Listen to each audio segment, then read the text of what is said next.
The sun was a merciless furnace, scorching the cracked earth of the Montana plains, when Tom Callahan stumbled upon a sight that stopped his heart. A man lay crumpled in the dust, blood seeping from a gash on his leg, his breath shallow under the weight of the midday heat. Tom, a rancher with hands calloused from years of wrestling cattle and mending fences, froze.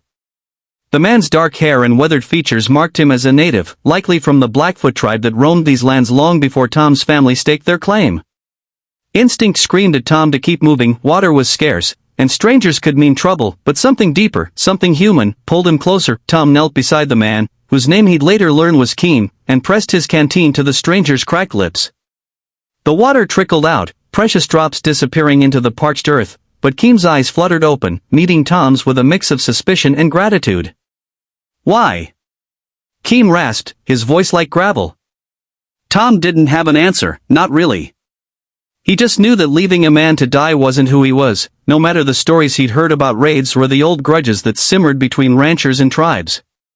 "Rest," Tom said simply, tearing a strip from his own shirt to bind Keem's wound. He stayed until Keem could sit up, then helped him to the shade of a lone cottonwood before heading back to his ranch, the canteen lighter, his heart heavier. That night, Tom couldn't sleep. His wife, Clara, noticed the tension in his shoulders as he sat at the kitchen table, staring at the lantern's flickering flame. "You did right," she said softly, her hand resting on his. But Tom wasn't so sure.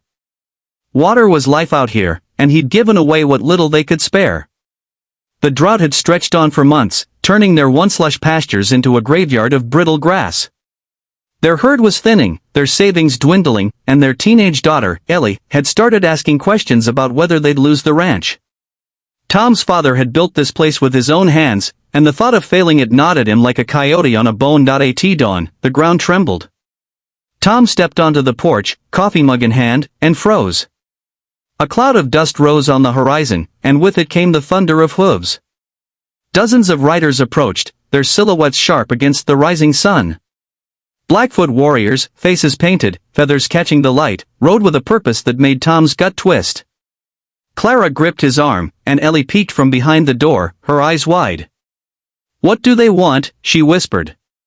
Tom didn't know, but he stepped forward, unarmed, his heart pounding like a war drum. The lead rider, an older man with eyes like polished obsidian, dismounted. His name was Chief Atunohiho, Keem's father. He spoke in measured tones, his English laced with the cadence of his native tongue. "You gave my son water," he said. "You gave him life." Tom shifted, uneasy under the weight of those words. He'd acted on instinct, not expecting gratitude or a debt. Atunohiho gestured, and the riders parted, revealing horses laden with hides, woven blankets, and baskets of dried meat. But it was what came next that stole Tom's breath, a line of warriors carrying clay jugs, each brimming with water from a spring the tribe knew, hidden deep in the hills. Tom's throat tightened. He tried to refuse, stammering about fairness, about not wanting charity. Atunohiho raised a hand. "This is not charity.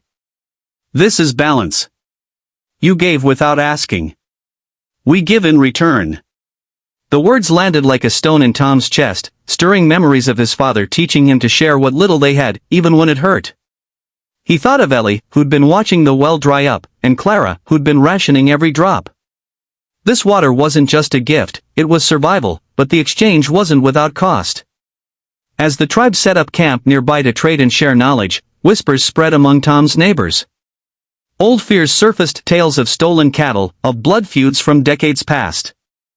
At the general store, Tom overheard ranchers muttering about savages and trouble brewing.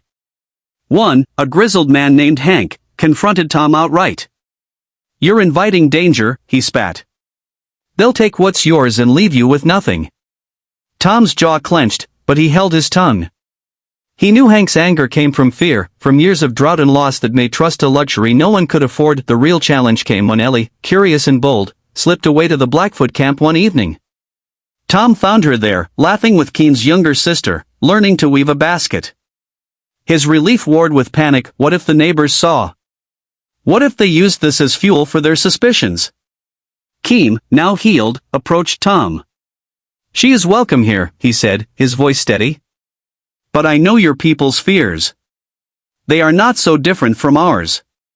Keem shared his own story, how his tribe had lost land, how distrust had cost them allies. He spoke of his father's hope for peace, a hope nearly crushed by years of broken promises. Tom faced a choice. He could pull back, keep his family safe within the walls of their ranch, or he could lean into this fragile bridge being built. He chose the latter, inviting Atunohiho and Keem to a gathering at the ranch. Clara cooked, Ellie helped, and Tom braced for the worst.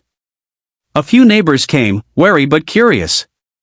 Hank showed up too, arms crossed, eyes hard. The night was tense, with stilted conversation and long silences. Then Keem stood and told a story of his grandfather, who'd shared water with a lost settler and saved his life.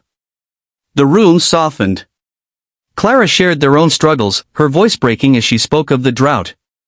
Atunohiho offered to show the ranchers the hidden spring, not as a gift, but as a partnership. Hank scoffed and left, but others stayed.